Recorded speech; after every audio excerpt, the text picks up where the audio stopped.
Hello, hello, hello. Oh, wait, let me do that. Okay, we're just gonna go in. We are? How are you, buddy? What? I don't know. Today's a mess. My speakers aren't working. We don't have our intro. I don't know what's going on, but I'm doing well. I'm glad to be here. How are you? Good. No, we're gonna do the intro after this. I just wanted you to breathe and say, "Let's kick off the show," and then I'll just run the intro afterwards, just because I No, think it's funny. no, you saw me backstage. My head's ready to explode at technical difficulties, but let's kick that intro and then you and I will talk for one more second. How about that? Are you sure? Okay, let's do it, my So, friend.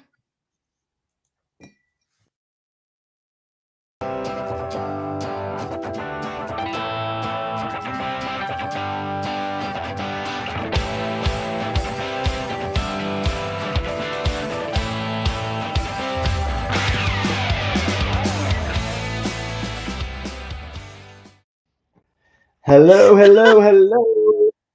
Listen, nothing makes me happier than hearing that intro. So I wish we would have started the show that way because I could have kicked it off the way I really wanted to. And Sia, I get excited when Pearl Jam things happen, and they started their tour on Saturday. I got my Dark Matter hat on and my EV shirt. And obviously, Hail Hail Auctions is attributed to my favorite song of theirs. And what we do here on the appeal wouldn't be possible if not for you. So as always, I just wanted to say thanks. Oh, my pleasure. My pleasure. Hey, look, peoples, technology will always happen, but you know what? It's it's not life changing, people. Like seriously. So I'm glad you're in a better mood after listening to the intro. Of course, yeah, I'm always in a good mood. What is there not to be happy about? We're alive and kicking. The sun is shining, and the appeal wouldn't be possible without you and Brilliant Bean Media. And Hail Hail Auctions would not be possible without our guest today, and without his mentorship and his guidance, and just his support and his encouragement over the last year or so. As I've gotten to know him, this idea wouldn't come to fruition, and I wouldn't be a licensed auctioneer and doing all the things I'm doing now. So I'm excited for you to get to meet and our guests to get to meet Mr. Chris Hensley. So Sia, why don't you take a back seat, bring Chris up, and we'll bring you back on stage as we say goodbye. Awesome. Hey, hey, There, hey, oh what's my, going on? what's happening, man? I don't know if you heard Sia's and my conversation before we brought you on, but I just can't say enough about you and the person you are and the friendship we've developed and the mentorship you've provided to me over the last year. As fate would have it, right? I've been running a charity event for quite some time and using another great auctioneer who we're going to have as a guest on a future show. But we had a committee last year, and they wanted to interview a few auctioneers, and the committee chose you. And little did I know, a year later, you'd be one of my better friends in life and one of my greatest support systems. So before I keep going and gushing about you and tearing up, Chris, why don't you introduce yourself and let folks know a little bit about you? Yeah, thanks, Chris. My name's Chris Hensley. Auctioneer. Love doing what I do. It's my passion. I tell people all the time, this is the thing that I'm best at in life. So when you see me on stage, that's as good as you're ever going to see me. Apologize in these next 30 minutes here on screen. Probably not going to be my best, but you're going to see my passion for auctioneering come through for sure.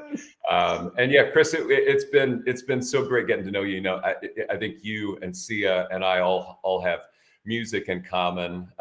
Different flavors probably. I know you are nuts about Pearl Jam. I'm nuts about my own things, but I was actually gonna ask you about that later on, so don't yeah, don't give don't let the we'll cat out get of to the music. bag.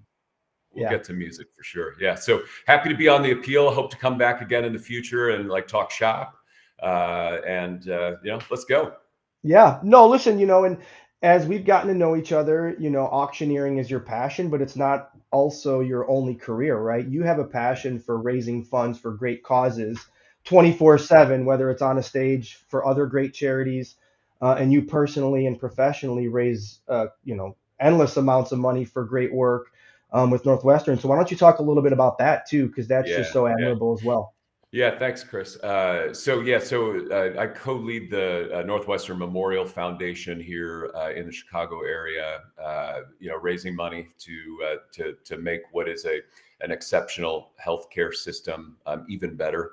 Yeah, we raise, the last 3 years, we've raised about $140 million a year. We're on a path right now to hopefully achieve about $250 million a year. That's great. I love doing that because, healthcare, I think it should be a human right. I think everybody should have access to healthcare. I know, through your Walking Tall movement, mental health care is an important issue. I wish we as a society would look at mental health care like we look at physical health care. We don't yet, but we'll get there. Yep. The work that I do during the day is critical. It feeds my soul. And it's just this great dichotomy to have that long-term kind of slow burn fundraising during the day, and then this immediate gratification fundraising on Thursday, Friday, Saturday nights, leading auctions.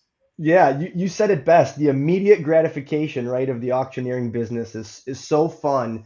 And so, but before I give my take on it, how did you then, taking your passion for raising funds at Northwestern and doing great events and creating great relationships, turn that into, we call it a side hustle, but like I call it two careers, man, because like you're always working events and you're always raising money for auction, for great organizations. So how did you become an auctioneer? Yeah, it's a great question. So I built a gala. Before Northwestern, I worked for the American Cancer Society, and I built a gala called the Black and White Ball. And when I say I mean, me and a team of people, but it was kind of my baby. So this was in the depths of the Great Recession in 2009. In fact, if I remember right, our event was on March 6th of 2009. And if I remember the track of the S&P 500, it hit its bottom on March 9th of 2009, right? So we're launching a gala literally in the ashes of the Great Recession, right? In March of 2009. And, it wasn't a terrible event. We hired an auctioneer. We didn't have a chair. The chair dropped out a month before or 2 months before, kind of thing. And it was like by the seat of our pants, we raised $120,000, right?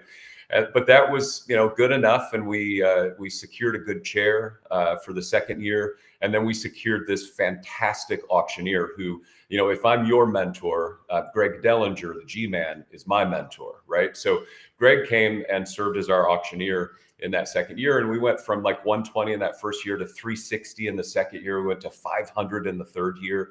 I sat in the audience, and I've done this, I've worked in nonprofits for years. So I sat in the audience watching auctioneers. Some were great, some were terrible. Greg was that great one, right? And so, watching him was so much fun that I reached out to him and I said, hey, can we grab lunch, right? And so we grabbed lunch, and I said, I'd love to do what you do.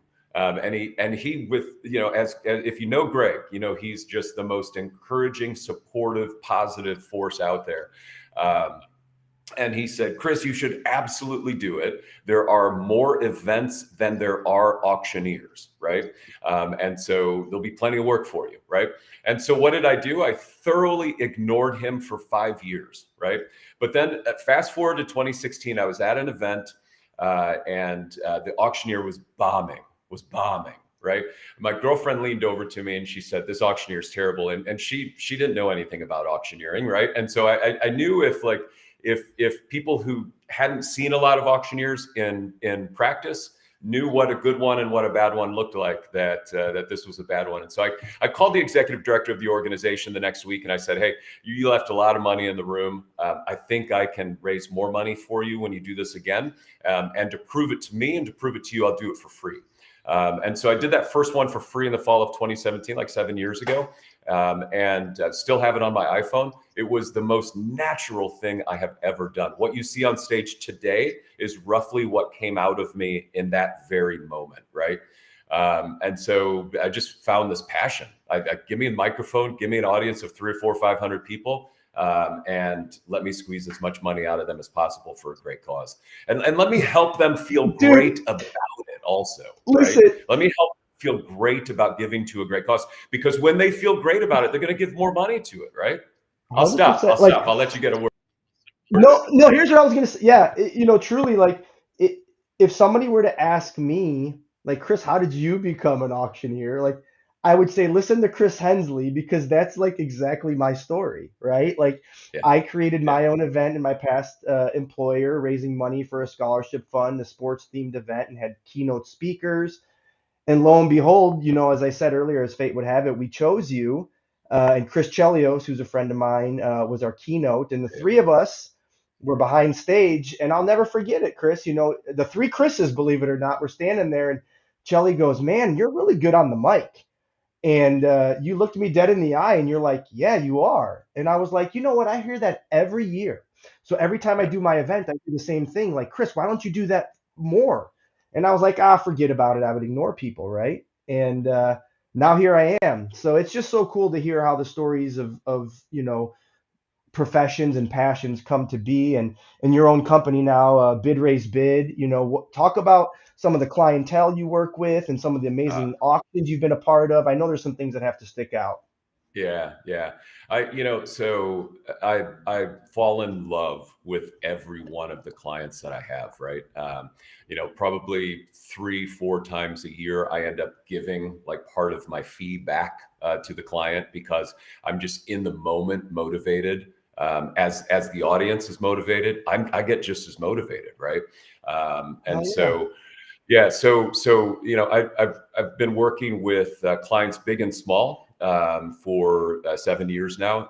Probably 3 years ago, we're coming right out of COVID. I think I did about 25 events. 2 years ago, I did about 30 events. Last year, I did 50, and this year, I just booked my 60th event for the year. So I'm doing this pretty much, every Friday and Saturday night, some Wednesdays and Thursdays as well, an occasional Tuesday and Sunday, that kind of thing. Mondays are the rare days for auctions, but they do happen. I've done one. And so, yeah, everything from like Special Olympics Illinois that I absolutely love, Amanda and the team over there, to Mercy Home. I did them for the first time last year, doing them again this year. Catholic Charities do their St. Nick Ball with 1,000 people. The first year we went from 350,000 to 1.3 million in fundraising. Last year we beat that with the Ricketts family as chairs. And so it just is like this most special and fulfilling job I have ever had. And I use the word job because I don't know what else to call it, but it has never once, Chris, felt like work. Never once felt like work.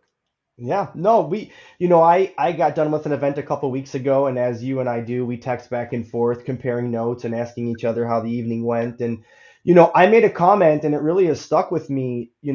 One of my past passions, and it still is, and one of my past careers, as you know, was baseball.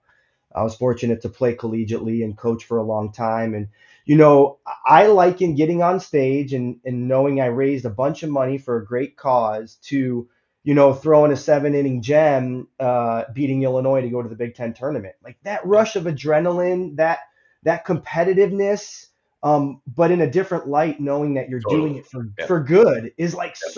so rushing, right? And of course, as you said, I have my own passions for mental health for various reasons with the Walking Tall movement.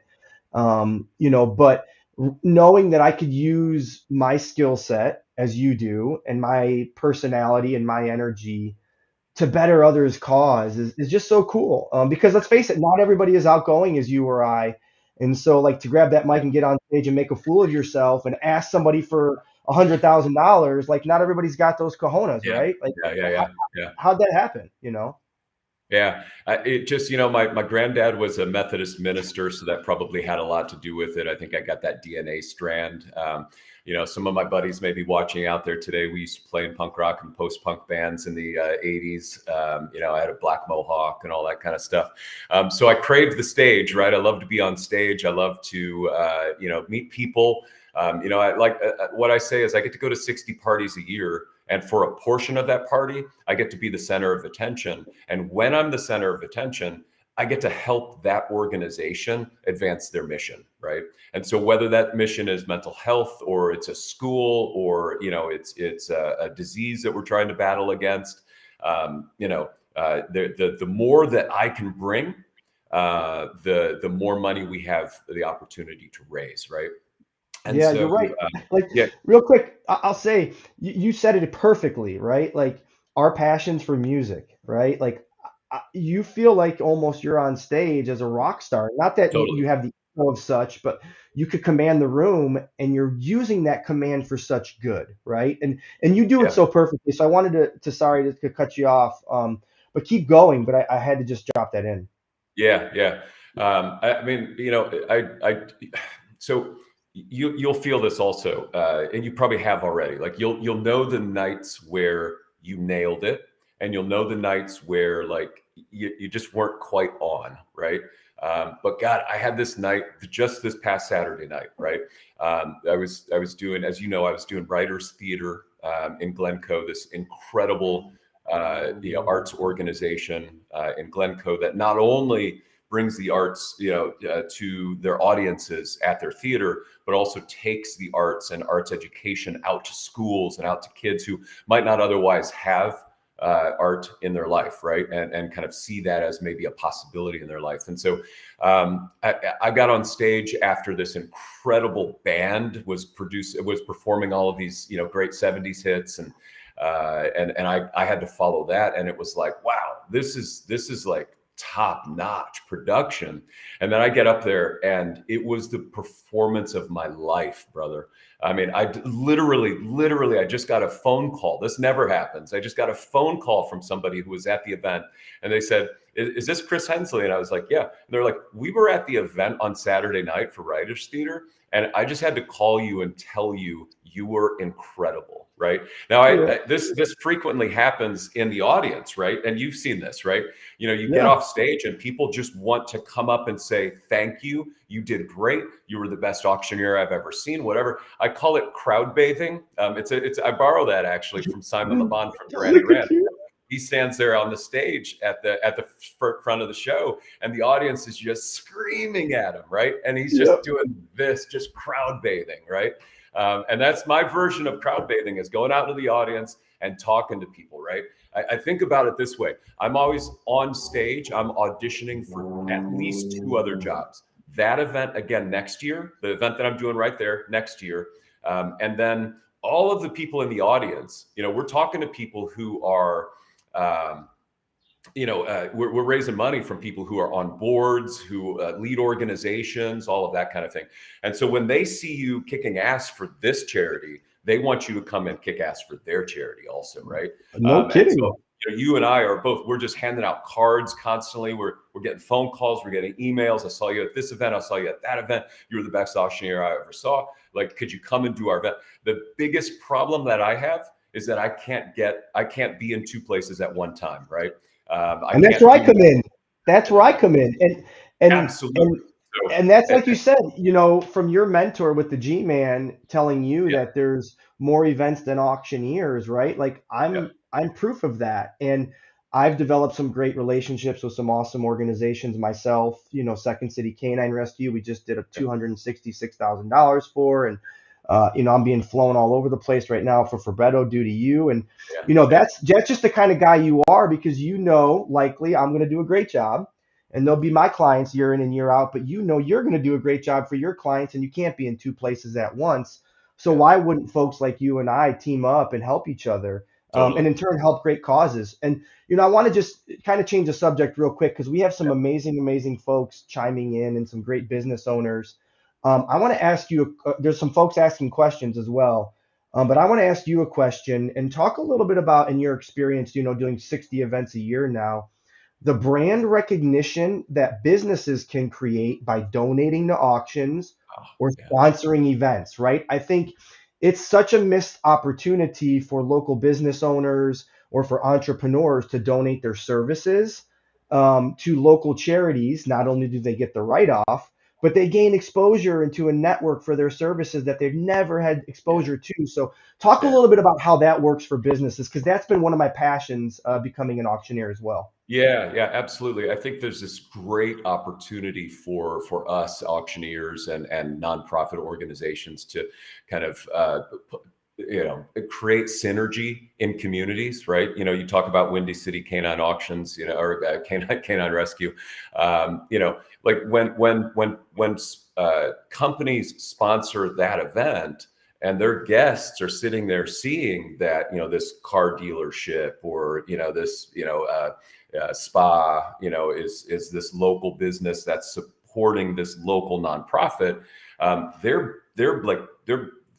These people are loyal to Windy City, and now they're going to be loyal to that sponsor because the sponsor is supporting this organization that they care so passionately about, right?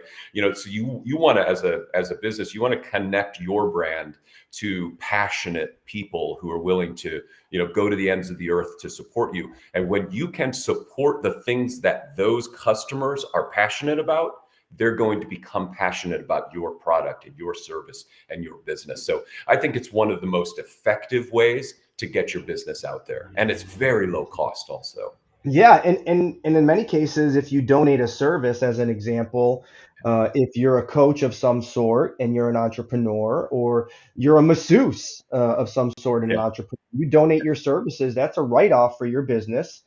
You gain access to a new client, and if you're an expert and you do a great job in your industry, you're going to have a client for life, like you would as an auctioneer, or I do now. So, that's part of the services that I know I provide. And to talk a little bit about some of the other things that you provide with bid raise bid, Yep. aside from just being a general auctioneer. Yeah. So, event consulting, because I've attended so many events, I've built a gala myself. I've walked in the shoes of the people who are planning their event. And so I know exactly what they're going through, right? I always like to say also, like, when it comes to the day of the event, I am there to help you, right? I'm not there to be a diva. You're not there to care for me. I don't need a green room. I don't need a makeup artist, none of this kind of stuff, right? I do. I'm I there. do. I do. Yeah. No, I'm just kidding. I mean, clearly I need a makeup artist, but Yeah, well, face for radio, both of if us. I'm going to wear Face for makeup, I'll do radio. it myself, right? Yeah. So, yeah. So, I'm there to help maximize your event so that you can raise as much money as possible, so that you can steward your donors as much as possible. And that stewardship begins immediately when they raise their paddle, right? And so, I'm in the audience mixing it up. I'm giving high fives. I'm giving fist bumps. I'm complimenting people on their shoes, their hair, their dress, their makeup, whatever, right? To make them feel great for being there tonight. Because look, they could have just as easily stayed home and watched reruns of Malcolm in the Middle, right? But they chose to be here instead, right? They're here helping this organization raise money. And so, help them feel great about it. When you help them feel great, they're going to give more money. They're going to raise their paddles more. And they're going to come back next year. They're going to create this viral buzz about your event that's going to make more people want to come to it. And so, are we the most important part of the event? No, but are we a critical element of it that helps people feel great? Absolutely. Absolutely. Yeah. And speaking, here's another great question that was asked, and you and I always laugh behind the scenes about this as well. You mentioned being a critical part of an event, and I absolutely agree with you. But how often, and I've already experienced this myself in many conversations, do you hear from organizations, charities, well, we had a volunteer auctioneer, or, we're just going to have somebody's dad do it. And as you said in your own organization, right, when you were running your black tie gala, I think, as you said, the amplification of the giving with a professional like myself and yourself is instrumental, and the small cost that we do input on an organization is well spent. And so, talk a little bit about that experience and that philosophy as well. Yeah, well, for starters, like that small cost, I try to keep it as low as possible, right? I Of try to course. respect what my talent is, and yet while leaving the nonprofit with the ability to put as much of those dollars to work as possible. And so you'll find that I'm at the low end of the charity auctioneer price range. And I do that not because I don't think that I don't bring more value than anybody else, right? I've sat in the audience and watched the most expensive auctioneer in Chicago do his thing. And I can guarantee you that I do as well, if not better, than that most expensive auctioneer. Taking nothing away from him, right? He's a great auctioneer, but I don't think there's a reason to charge triple what I charge, right? I think that these nonprofits, many cases smaller nonprofits, that when they raise $250,000, that's life changing for their mission, right? They're able to do different things that they're not able to do without that money, right? And so, so that's one piece of it. The other piece that I'll say is, I think that what you and I bring to an event it more than pays for itself, right? I'm confident of that. In fact, so if I charge, $4,000 or $5,000 for an event, I'm going to bring you 20,000, 30,000, 50,000, more than you would have. I'll give an example. I took an event over a couple years ago from a different auctioneer. And that year before, they raised 175,000 in the moment, right? Just paddle raise and live auction. I took the event over, roughly the exact same architecture for the event, and we did $250,000. So that's $75,000 difference, right? And I was $3,000 cheaper than that other auctioneer. And again, taking nothing away from that auctioneer, there are a lot of great auctioneers out there, right? There are probably 7, 8, 9 really good charity auctioneers in the Chicago market, right? And you're not going to go wrong with any of them, right?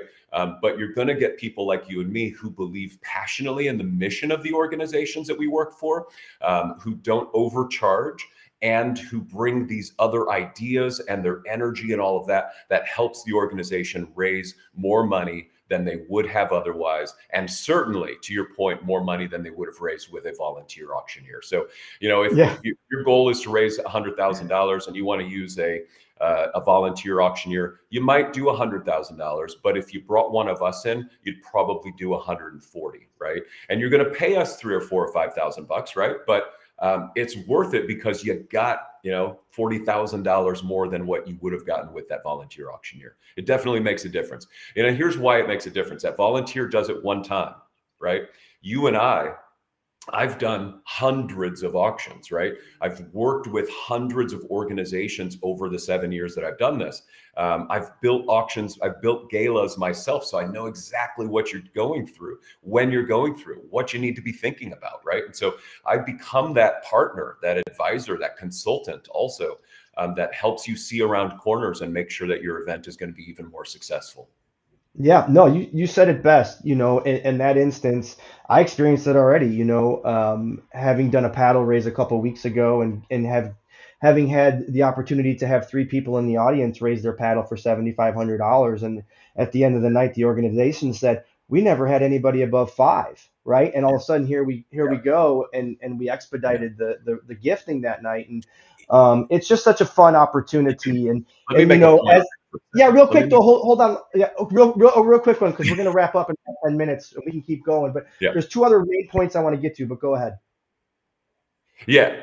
So I always, when folks say like we want to start our paddle raise at $5,000, I say let me try at 10,000, right? And let me own it also, right? So I could say, yeah, well, when we were talking about setting up this event, Chris and I said, Chris told me we should start at $5,000, but I said, let me try at 10,000, right? And so is there anybody out there, that superhero, that champion, that can be that first gift, that can put that paddle in the air, that can lead us off strongly here tonight, right?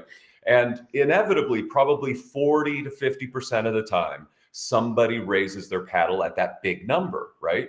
And that supercharges the entire evening, right? Yep. Everybody then thinks about elevating their game. If you were going to give 100, you give 250. If you're going to give 250, you give 500, right? And so on and so forth.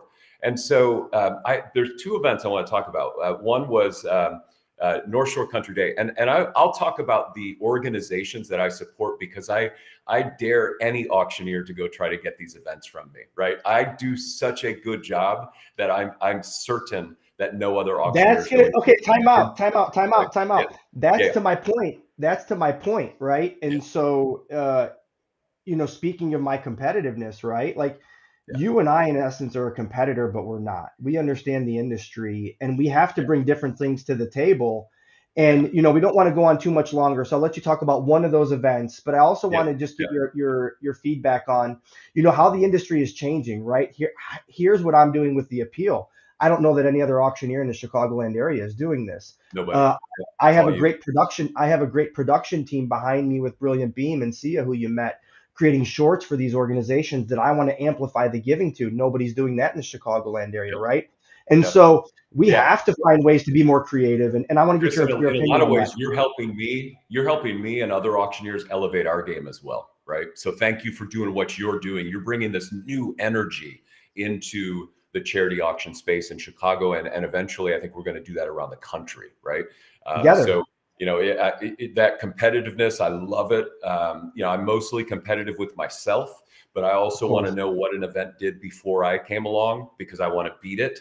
I want to give an organization absolutely no reason to need a new auctioneer, to go find a different auctioneer, right? The only reason they should move off of me is if my date is already booked for next year. And I'm booking into May of 2025 already. So, so that's kind of where we are. But back on those events. So two events I just want to talk real quick about. One was, they said start at 10,000 on the paddle raise, and literally 30 minutes before I went on stage, I convinced them to let me try at 20. We had three gifts at $20,000. That's $30,000 that they would not have raised, because those 20s would have all been $10,000 if I'd started at that level.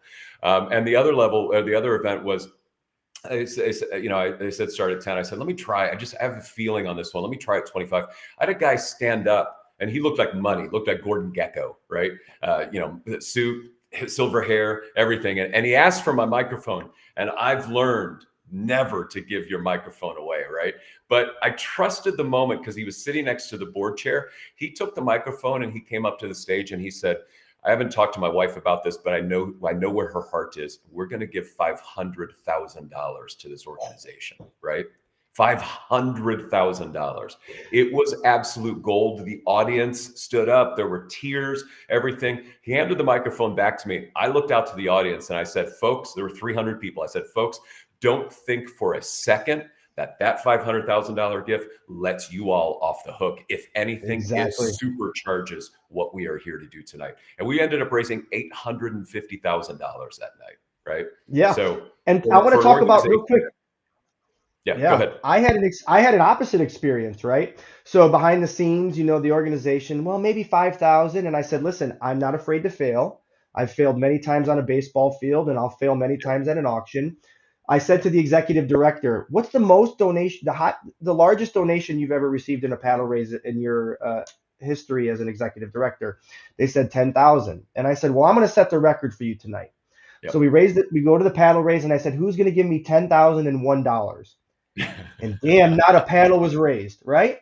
And so I moved on, and I ended up getting what we got that night. But it's okay to fail when you're on stage, as we are, because if we don't ask, we're never going to get to your point. That's right? Exactly the point. That's exactly the point, Chris. Yes, you know the answer if you don't ask, right? Yeah, that's it. And it looks a lot better for a guy like you or I to get turned down than the executive director or the volunteer dad who's going to start sweating through his shirt, because he's nervous and he's going to fail. So it's just been such an honor, and we have great people in the crowd, just checking in. Raquel Flores from Houston and Patty McNabb from New York. And we had Soaring Profits from Canada, great friends that I'm excited for you to meet, Chris, because they do great work in their communities. And I know you and I together, while we are, working as hard as we can individually in the Chicagoland area, we have aspirations to do things together nationally. And